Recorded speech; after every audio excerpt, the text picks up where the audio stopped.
যে সন্তানকে শিক্ষা দিতে জগৎ মায়ের দুঃখ দূর কর, সেখানেই তো ভক্ত আসবে, সেখানে ভগবান আসবে। আজকে শচী মাতার নাভি বলে যখন প্রবেশ করেছে তুলসীর পাতা, অদ্বৈতাচার্য ভাবলে যে অন্য কোথাও নয়, যদি আসে ওই শচী মাতার চলে আসবে আমার ভগবান। অদ্বৈতাচার্য গৃহে ফিরে গেলে, দয়া করে দাদা একটু কথা বলবেন। কয়েক মাস পরে এসেছেন আমার ভক্তের ভগবান। দোল পূর্ণিমার দিন নিম বৃক্ষে তলদেশে ভগবান আবির্ভূত হলেন। শচী মাতা প্রাণের নিমাইকে বুকে জড়িয়ে ধরে বলছে, নিমা, ও নিমা, আমি তোকে কোনোদিন ওই অদ্বৈতাচার্যের বদল তোকে দেখাবো না রে নিমা। কেন জানিস বাবা? তোকে গর্ভে ধারণ করবার পূর্বে একটি একটি করতে করতে আমি 8টি কন্যা সন্তান গর্ভে ধারণ করেছি। তারা সবাই ওই আচার্যের প্রণাম সহ্য করতে না পেরে ইহ জগৎ ছেড়ে যে পরজগতে চলে গেছে রে বাবা। এরপর তো দাদা বিশ্বরূপ এসেছে, বিশ্বরূপ আমায় কাঙালিনি করে চলে গেছে। নিমাই রে, এখনো যদি তুই আমায় ছেড়ে চলে যাস বাবা,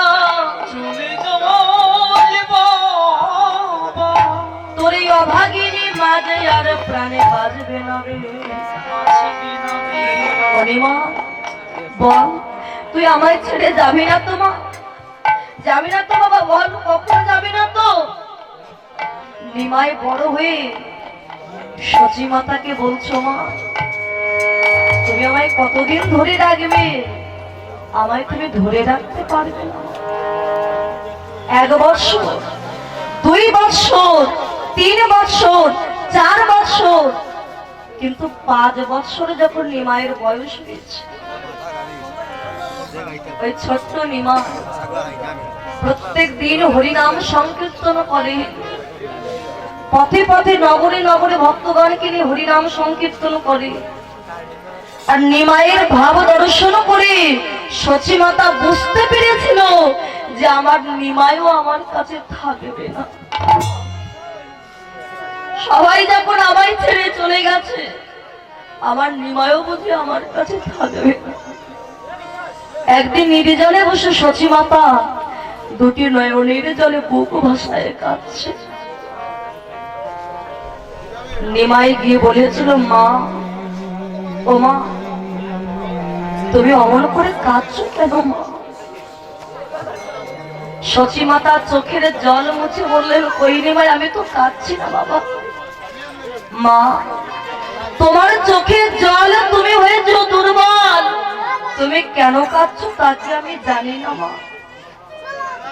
বলতো বাবা, আমি কেন কাঁদছি? মা, আমি তোমায় ছেড়ে সন্ন্যাসী হয়ে যাব, তাই বুঝতে পেরে তুমি কাঁদছো, তাই না মা? তুমি যদি অমন করে কাঁদো মা, তোমার মস্তকে হস্তার্পণ করে আমি প্রতিজ্ঞাবদ্ধ হলাম, মা, তোমায় ছেড়ে আমি কখনো কোনোদিন সন্ন্যাসী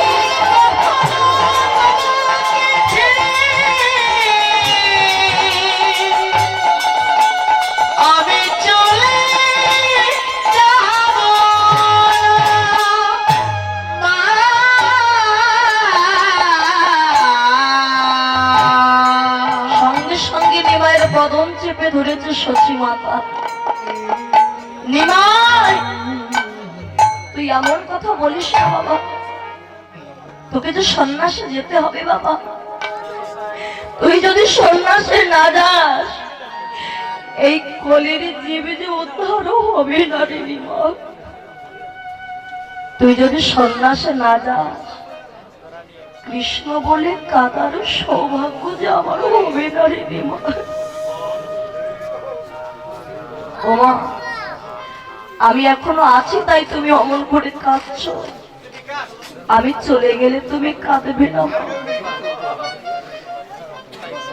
নিমা। তোর মতো সন্তান হারিয়ে গেলে কোনো মা কি না কেঁদে থাকতে পারে রে বাবা।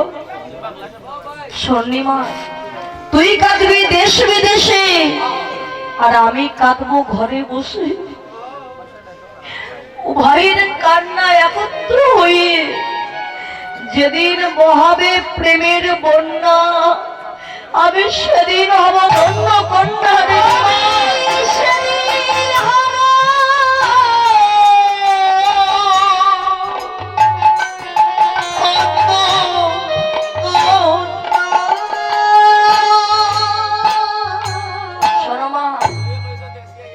আজকে আমি তোমায় কথা দিলাম মা, তুমি নিজ হাতে রন্ধন করে ডাকবে আমার নাম ধরে, আমি যেখানেই থাকি না কেন মা, এসে আমি তোমার হাতের খাবার খেয়ে নেব।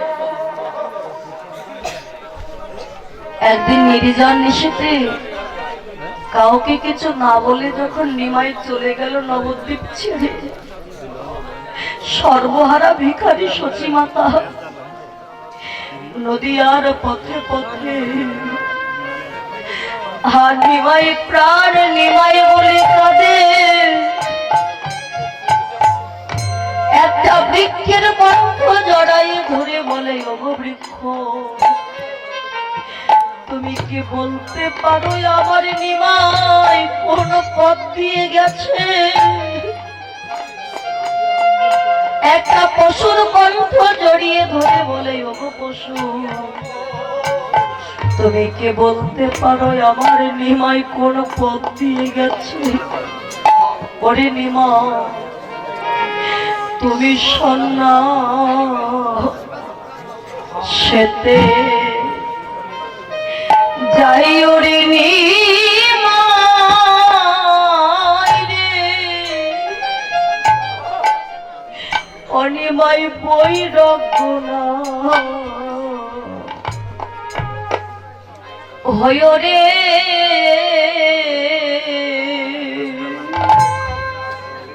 তুমি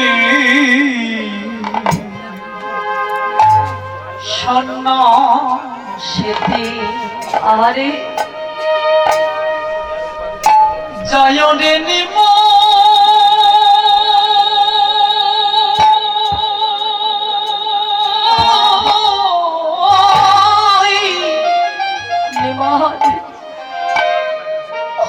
বই বইরা না হয় রে, না হয় রে।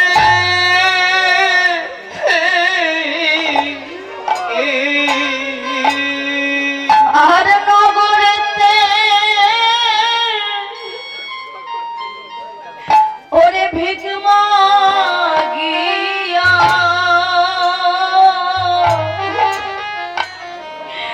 আমি তোমায় সেবা দিব রে।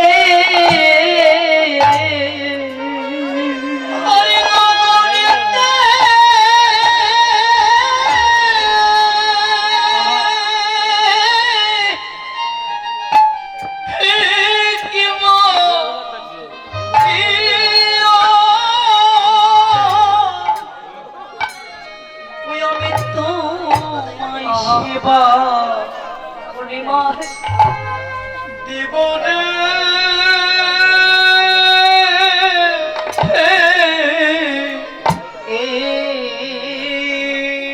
একবার মায়ের কোলে তুই ফিরে আয় রে বা, একবার মায়ের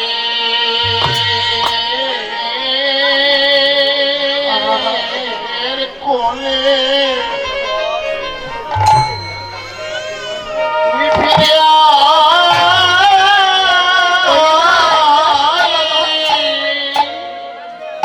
ফিরে আয় রে মা। ও তো হতভাগিনী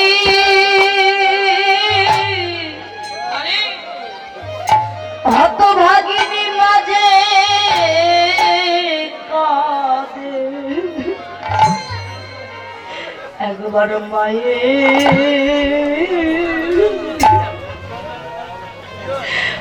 মায়ের কোলে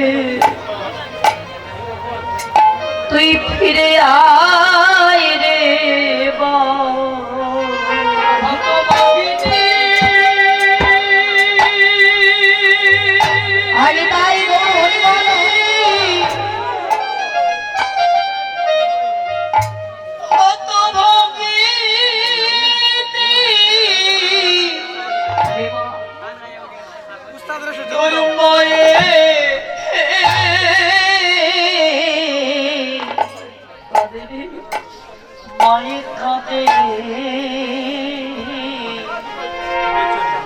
একবার ফিরে আইনি মায়ের কোলে ফিরে আইনি মা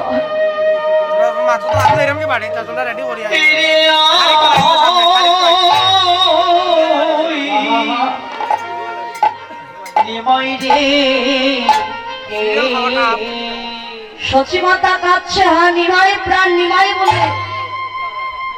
এমন সময় বধূমাতা বিষ্ণুপ্রিয়া সচিমাতার কাছে এসে বলেছিল মা অমর করে তুমি কেঁদো না মা, তুমি যদি অমর করে কাঁদো তোমার সন্তানকে সন্ন্যাসী কি থাকতে পারবে মা। সচিমাতা বিষ্ণুপ্রিয়ার কণ্ঠ জড়িয়ে ধরে বলেছিল হতভাগিনী তুই আমায় জ্ঞান দিতে এসেছিস, নিমা একবারে চেয়ে দেখ বাবা আমার ঘরের মতো বিষ্ণুপ্রিয়া সে যে জ্বলন্ত অগ্নি নিমা, তাহারে কেমনে রাখি আমি দিয়া মুখের বাড়ি। মহাপ্রভু যখন সন্ন্যাসে গিয়েছিলেন বিষ্ণুপ্রিয়ার বয়স ছিল মাত্র 14 বছর। যে 14 বছরের মেয়ে এখন লেখাপড়া করছে, এই 14 বছরের মেয়েটির ভজন শুনলে মাথা ঘুরে যাবে। বিষ্ণুপ্রিয়ার মতো সতী নারী আর কেউ না। যেদিন থেকে মহাপ্রভু চলে গিয়েছিলেন বিষ্ণুপ্রিয়া কোনোদিনও পালঙ্কে ঘুমাতো না, খড় বিছিয়ে খড়ের উপরে ঘুমাতো। দিনে একবার সেবা করবে, তবু কেমন করে জানে ভোরবেলা উঠবে, উঠে কিছু তন্ডুল নেবে, তন্ডুল মানে চাউল, একটা করে চাউল দিয়ে কৃষ্ণ নাম জীবিত করে আগে ঘরে রেখে দেবে। সকাল থেকে সন্ধ্যা পর্যন্ত যে কয়টা চাউল হতো তাই দিয়ে অন্ন ব্যঞ্জন রন্ধন করে আগে মহাপ্রভুর জন্য ভোগ নিবেদন করত। এরপরে সেই নিবেদিত প্রসাদ বিষ্ণুপ্রিয়ার নিজের সেবা করত, তার মতো একটি বাচ্চা মেয়ে। মহাপ্রভু ভক্তের ডাকে একদিনে ফিরে এসেছিলেন ফুলিয়ায়। নিত্যানন্দ অবধূতে গিয়ে বলেছিল প্রভু তুমি একবার নবদ্বীপে চলো। কেন না তোমার মা মনে হয় আর প্রাণে বাঁচবে না, বিষ্ণুপ্রিয়া তত প্রায় তোমার বিহনে, তুমি তোমার মায়ের একটি মাত্র সন্তান, তুমি তোমার মাকে একবার শেষ দেখাটা একবার দেখে এসো গৌরহরি।